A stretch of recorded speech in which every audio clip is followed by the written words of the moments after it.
बहुत संकट में तेजस्वी जी पड़े हुए हैं। आई सब के गुनाहगार लालू जी हैं। नहीं धन इतना कमाते और नहीं झंझट में पड़ता ही लोग।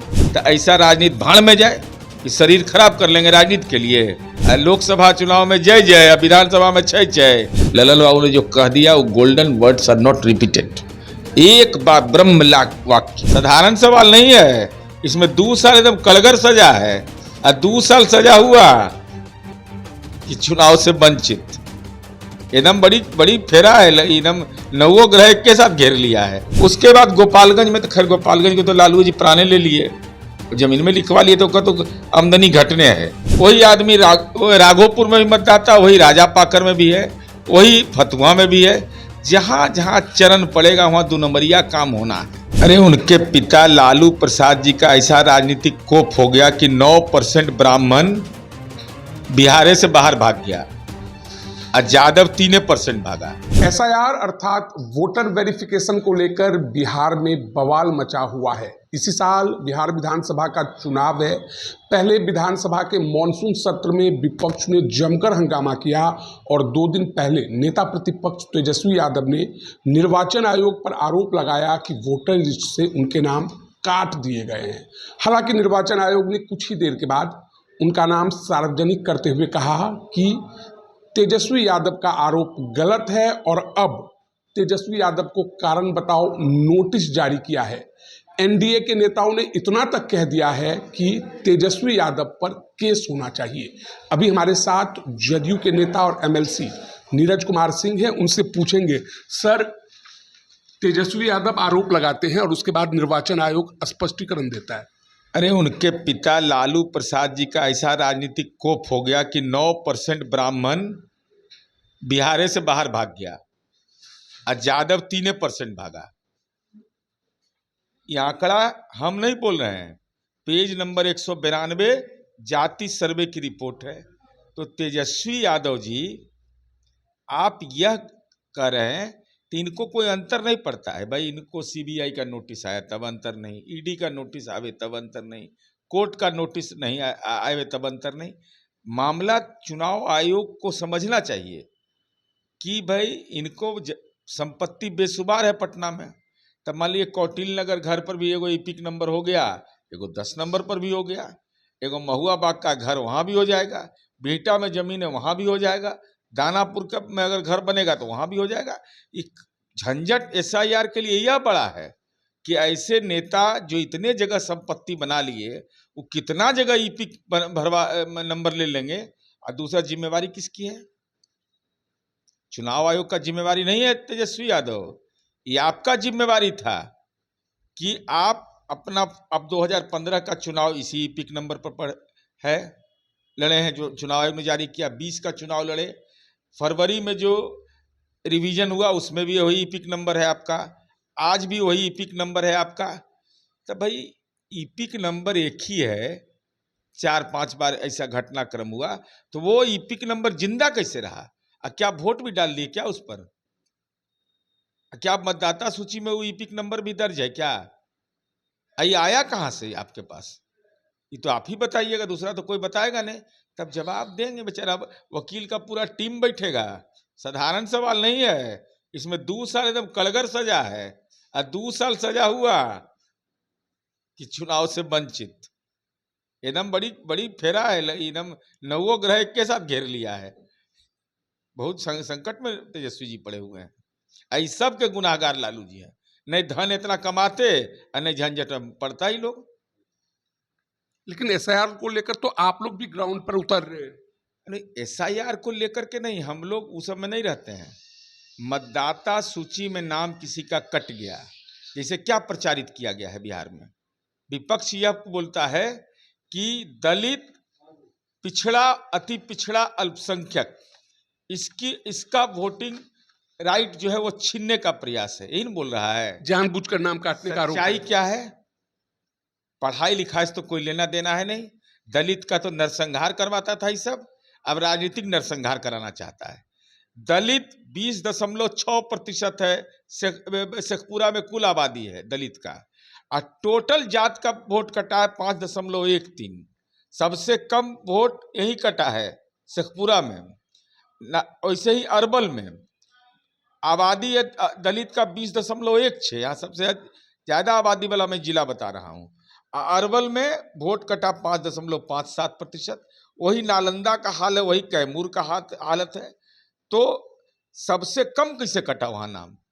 अगर दलित का हक छीना जा रहा है तो सबसे नाम कैसे कटा? और सबसे कम वोट यही कटा है शेखपुरा में। वैसे ही अरवल में आबादी है दलित का 20.16, यहाँ सबसे ज्यादा आबादी वाला मैं जिला बता रहा हूँ। अरवल में वोट कटा 5.57%। वही नालंदा का हाल है, वही कैमूर का हालत है। तो सबसे कम कैसे कटा वहां नाम? अगर दलित का हक छीना जा रहा है तो सबसे नाम कैसे कटा? और गरीबी दूसरी चर्चा ही नहीं होती भाई, गरीब आदमी वो बाहर चला गया। तो सबसे ज्यादा गरीब प्रति व्यक्ति वार्षिक आय में आर्थिक सर्वेक्षण का रिपोर्ट कहता है कि शेखपुरा में है, और शेखपुरा में सबसे कम नाम कटता है। उसके बाद गोपालगंज में, तो खैर गोपालगंज को तो लालू जी पुराने ले लिए, जमीन में लिखवा लिए, तो आमदनी घटने है 15.10%। तो वहाँ क्या है? वहाँ गंगा का कटा हुआ, वहाँ तो हुआ नहीं। अब चलिए मुसलमान का, मुसलमान को डराते हैं ये लोग। मुसलमानों की सबसे ज्यादा आबादी कहाँ है? किशनगंज में। और किशनगंज में वोट कटता है 11.82%। पूर्णिया में 38.46% है, वोट कटता है 12.08। गोपालगंज में 17.02, नाम कटने का प्रतिशत है 15.10। तो गोपालगंज में मुस्लिम केवल 17% है और नाम कटता है 15.10%। तो केवल मुसलमान का नाम कट गया। और इस देश का नागरिक है, उसको कैसे कोई हटा देगा? तो मुसलमानों का नाम सबसे ज्यादा कटा। यह भ्रम फैलाने वाले लोग बेनकाब हो गए। सर, विपक्ष का एक और आरोप है, एसआईआर में जिनके नाम काटे गए हैं उनकी सूची को क्यों नहीं सार्वजनिक किया जा रहा है? अच्छा, हम कह रहे हैं तो बूथ लेवल एजेंट आपका क्या कर रहा है? जरा बतावे कि booth level agent Tejashwi Yadav का अगर बूथ लेवल एजेंट रहता अपना, तो ये दुर्दशा भोगना पड़ता है। अरे अपना बूथवा पर bowling agent, booth level agent बहाल किया कि नहीं? बूथ लेवल एजेंट का यही काम है कि वह बीएलओ को सहयोग करेगा। इस सच को नकार देगा ये लोग। हम नकार सकते हैं कि भाई सोनपुर में मतदाता है वही आदमी दानापुर में भी मतदाता है, वही आदमी राघोपुर में भी मतदाता, वही राजापाकर में भी है, वही फतुहा में भी है। जहां जहां चरण पड़ेगा वहां 2 नंबरिया काम होना है। सर, बिहार विधानसभा का इस साल चुनाव होना है और अभी तक सीट शेयरिंग को लेकर कोई फैसला नहीं हुआ और चिराग पासवान बार बार आप पर आक्रामक है। नहीं, कोई हम पर आक्रामक नहीं, एकदम मोहब्बत अब कर रहे हैं। 3-4 दिन पहले बयान दिए कि नीतीश कुमार जी के नेतृत्व में सरकार को बनाना है। वो तो आप लोगों ने काफी आक्रामक रवैया अपनाया, उसके बाद नहीं, देखिए, हम ये नहीं कि हमने यह केवल कहा, हमारे कार्यकारी अध्यक्ष ने स्पष्ट किया कि हमारा गठबंधन भाजपा के साथ है। दूसरा, हमने यह कहा कि भाई मन में क्रोध रखिएगा तो विकार पैदा होगा, विकार पैदा होगा तो गुस्सा होगा, गुस्सा होगा तो बीमार पड़ जाइएगा। तो ऐसा राजनीति भाड़ में जाए कि शरीर खराब कर लेंगे राजनीति के लिए। लोकसभा चुनाव में जय जय, विधानसभा में छय छय, अपने जीत गए। लोजपा कार्यकर्ता सब हमारे गठबंधन के कार्यकर्ता है भाई, उनकी पीड़ा हमारी पीड़ा है। वो चुनाव लड़ेंगे तो एक दूसरे को सहयोग करेंगे हम लोग।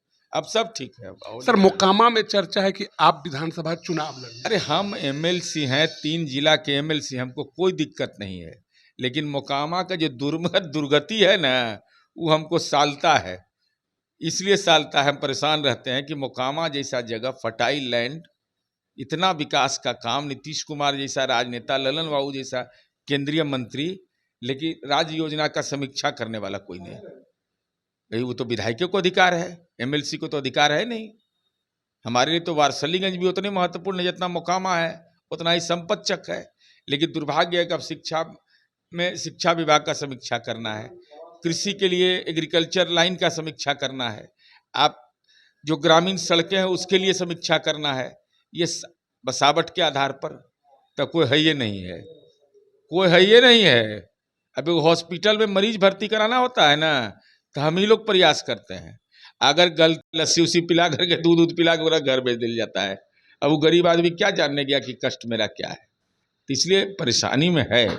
सर चलते चलते अंतिम सवाल, सूर्यगढ़ से प्रहलाद यादव पार्टी बदलकर आपके पास आते हैं, यानी एनडीए में आते हैं, लेकिन अब कहा जा रहा है कि वहां से जदयू अपना हमारा पार्टी में नहीं आए हैं, हम नहीं जानते। हमारी पार्टी लड़ेगी चुनाव, हमारा वह सीट है।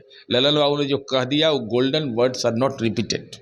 एक बार ब्रह्म वाक्य, कहीं कोई परेशानी नहीं। दिलीप जायसवाल जी ने कहा कुछ बोला है, कहीं कुछ नहीं बोला। मोहब्बत है हम लोगों में, सीट का बंटवारा भी कर लेंगे एकदम सकुशल हम लोग। तो ये थे जदयू एमएलसी नीरज कुमार, जिन्होंने विभिन्न मुद्दों पर अपनी बातें रखी। तो बहरहाल इस वीडियो में इतना ही। अगर आप हमारे वीडियो यूट्यूब पर देख रहे हैं तो सब्सक्राइब कर लें, फेसबुक पर देख रहे हैं तो हमारे पेज को लाइक कर दें। धन्यवाद।